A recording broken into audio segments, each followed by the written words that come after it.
right? And how we are actually kind of benefited from different developments and different policies and programs that are there at workplace. Work-life balance, that is actually the core topic here. Work-life balance basically means that we are Mhm. able to create a proper division, a proper balance between your professional and personal life, for that matter. At Mhm. the end of the day, it depends on variety of reasons, and there are plenty and plethora of causes and factors that actually would impact this idea altogether. Work-life balance Mhm. basically talks about the fact that we have to have good amount of personal life as well in the midst of your maybe your professional occupation, right? But I feel that it is actually the call of a duty, or I would say it's actually the a person's priority to decide whether the person has to kind of prioritize personal life or professional life or vice versa, right? We have our own kind of professional space and personal space as well, and based on that we actually Mhm. go about kind of achieving our goals and objectives. We have to figure out right that if something is highly demanded and highly urgent from your professional side, you have to live up to it and you have to show up for that, right? And you have to attend the call for that matter, right? And since it's because of your professional earnings and your professional life for that matter, your personal life is actually flourishing. If it might actually flourish, or it might be Mhm. flourishing, it might actually go to the next level for that matter. Your personal needs and requirements are actually kind of to a huge kind of extent, they are actually impacted and they are actually kind of affected by how you actually grow professionally, right? So our professional life actually decides to a great extent how our personal life is going to be, right? Of course, we all work for the sake of money and for the sake of our personal development and growth, right? We have our specific and it's unique needs and requirements, and we actually have to live up to it. We have to meet it whatsoever. There are fundamental requirements. There are certain basic requirements. There are certain essential requirements of ours which we actually take care of by whatever earnings we get from our professional life, right? So we have to ensure that we give 100% to it and leave no stone unturned in achieving our professional goal, right? So once we are done with this, then we have to ensure that that our personal liability, I won't say liability, but I would say personal commitment that is there, that is also taken care of, right? And that's also important for that matter. So this is something we need to figure out as far as work-life balance is concerned. I would say at the end of the day that it is our priority that decides whether we move to the next level or whether we actually kind of stick at the same level. It and we have to prioritize what exactly we need to achieve from our personal life, right? And from our professional life rather, right? So if we have to make our personal life better, I think we have to give 100% in our professional life as well, right? And also it depends on the one's own needs and requirements. If a person thinks that with a certain amount of professional commitment, he might actually have a good amount of personal life, then that is just okay for that person, right? So that's why I said it varies from individuals to individuals, from professions to professionals, from jobs to jobs, and from occupations to occupations for the matter.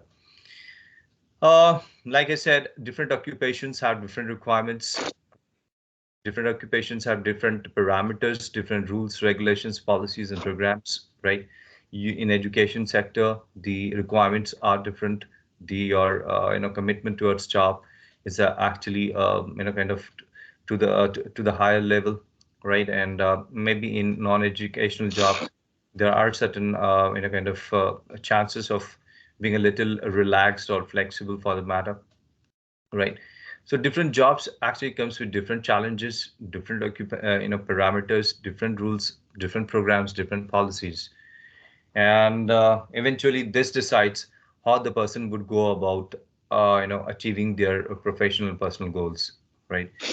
And So, for example, for a teacher, it is important that the person actually, attends to all the requirements of his or her profession, right? Attending the classes, right, kind of teaching students, meeting the professional etiquettes, and so on and so forth. All right, it's so very important. For an engineer, it's important that the person actually finishes off a specific assignment within a specific time frame, right? Person from the kind of IT for that matter, he or she has to ensure that they actually try to fix things if it goes wrong from the technology point of view, right? And there are plenty of others, kind of bits and bits of their jobs that they do, right? So different these jobs that we do, they actually decide as to how much preoccupied we are going to be, right? And how much relaxed we are actually supposed to be, right? Of course, if you are working day in and day out, and like for instance, I try to occupy myself with work as much as possible, because it's, this work is actually the source of my earnings. So the more I work in prepply, the better it is for me. So so that means I have to give my 100% or maybe 200% in this job out here, right? So, but it's not like that. You can afford to be relaxed, or you can afford to be just very lackadaisical in your approach in other jobs.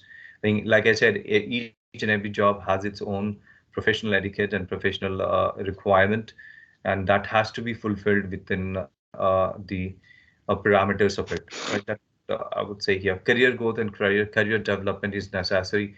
When we are working in a specific job, we always look for moving to the next level, all right? And there are certain jobs where moving to the next level is very easy, and it's like performance based, I would say, right? The job in the IT segment, the job in the non-IT segment as well, right? There are high chances of moving to different segments, right? Especially in private limited companies, or maybe in multinational companies. There are so many, you can say, segments in it, though so many hierarchies are there. So it's always possible to fill these hierarchies whenever there's actually a possibility to do so, whenever there's a vacuum, or whenever there is a vacancy created within these hierarchies.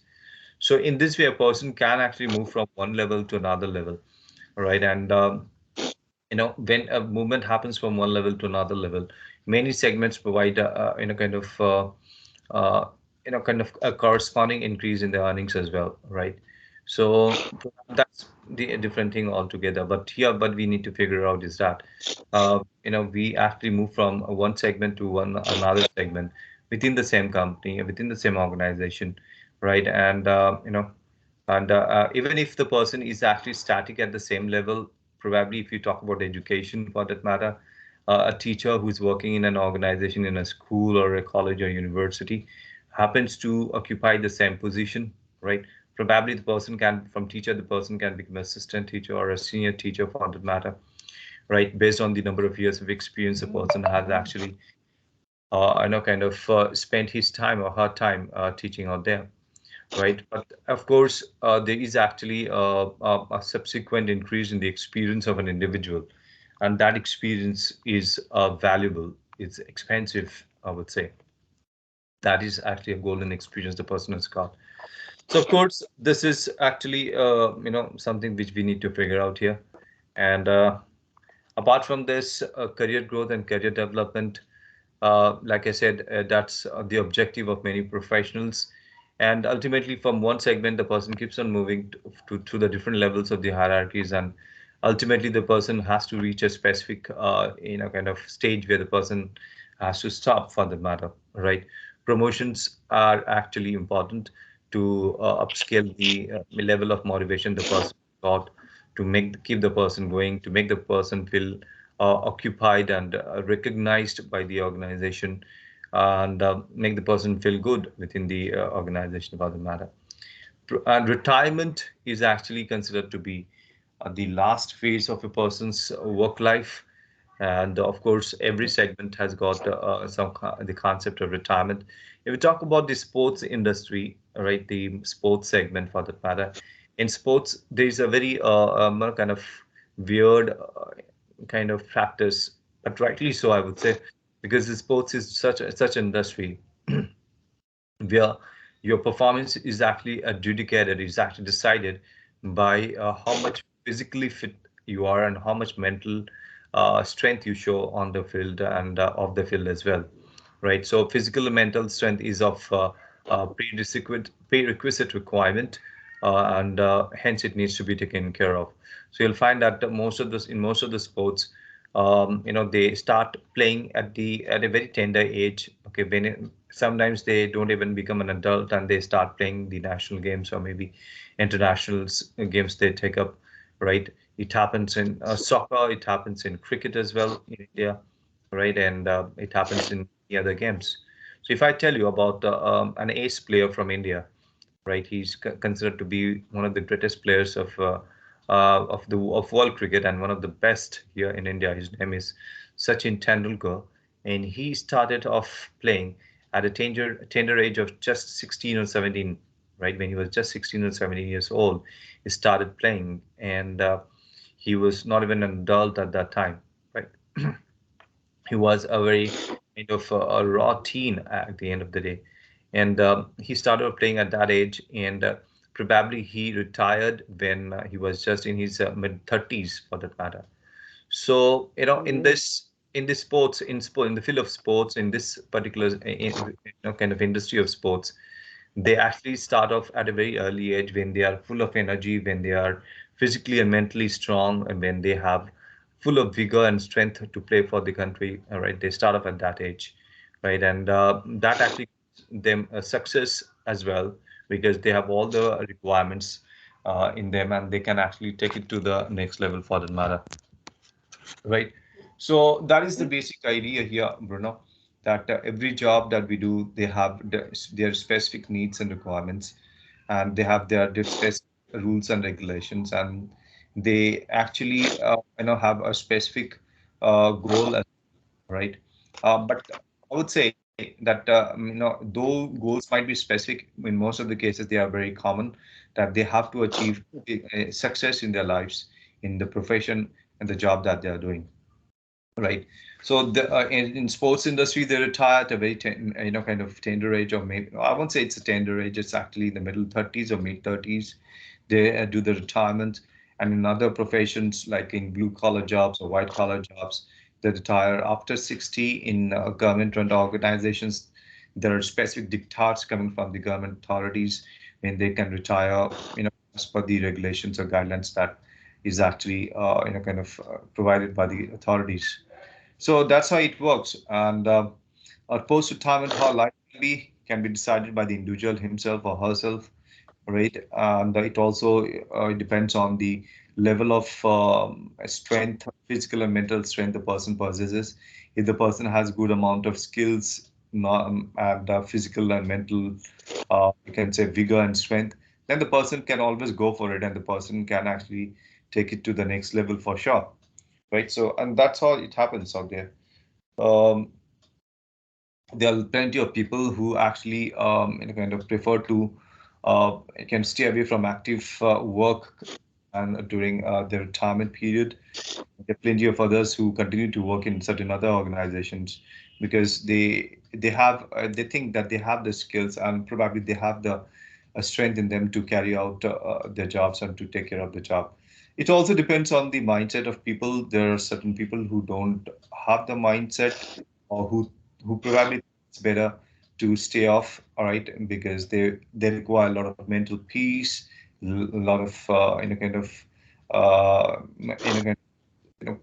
they need a space which they couldn't actually get during their work life, right? So it's rightly so. Everybody has the liberty to spend the time as they require, as they want, right? And it's their liberty at the end of the day. They have to decide because it's their life for that matter. And moreover, so they have been working for so many years. Now it is their turn to either to take rest or continue to work.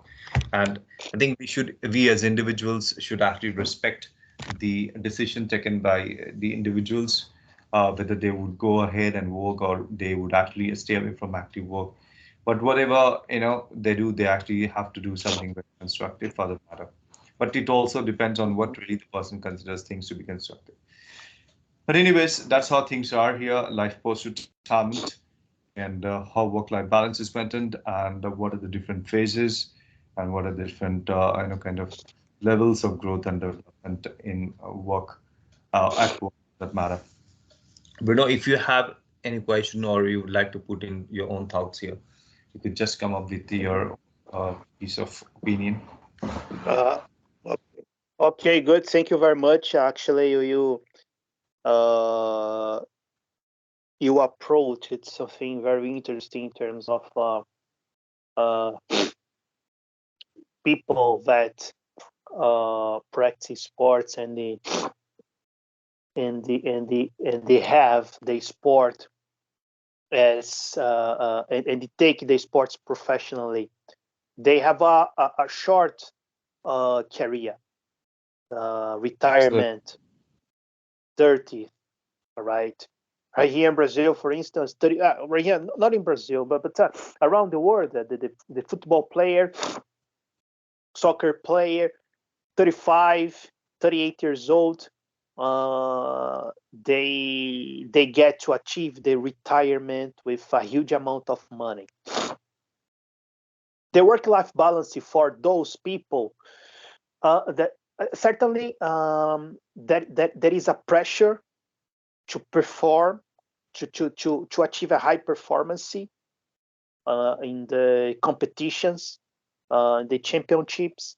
Certainly, they have a certain pressure, but in the same way, I think the work-life balance for those ones are more smooth, smooth than people that has people that have a normal job, like us, for instance. I don't know, maybe Mhm. like me. Okay, that's very interesting. That's very interesting matter to be approached, because we have to differentiate, the both ones. I think it is important to take into account. All right, and certainly when we think about money, the money push us to work hard, to work, to get raise, to Mhm. have money, more money, more money. But yes, in certain way, money is not everything. Money is important, money, but it is not everything. But most of the time, the money can bring problems, and that we have to to think twice before uh, uh, um, going ahead, moving forward, and you think only in money. I think that's my what I got to say, Tunver. That's my final comments. If you have anything else, please come up. If not, we can finish the class. Absolutely, Bruno. I think I have talked about almost all the points that were listed in today's lesson, and you actually came up with your piece of opinion about the different parameters of today's topic. You spoke about so many things, and I was just wanting to correct you on one sentence. I was ambitious, and I had my ambitions. All right, Mm-hmm. that's the right sentence. Right, I was ambitious, and I had my ambitions. These are I good have lines questions. and also the right lines. Okay. Okay. I have my ambitions. That's the right way of Yeah. Yeah. speaking. I had or have any one of the two you can use. Okay. If you still have Okay. your Good. ambitions, then you can use have. But if you don't have the same ambitions, then you can just use had. I had my ambitions. Okay. Good. Good. All All right. right. So Absolutely. So we are going to meet again in the next lesson next week, right? 2 lessons per week. That should be our goal, right? yes, yes, should be the goal. Okay. Okay. That's it. Absolutely. So I'll see you again in the next lesson, Bruno. Please confirm this class, and I'm looking forward to the next one now. I Okay. will do that. Thank you very much for doing this class. Have a Thank nice you. weekend. Bye bye, You too. Tamara. Bye bye. See you.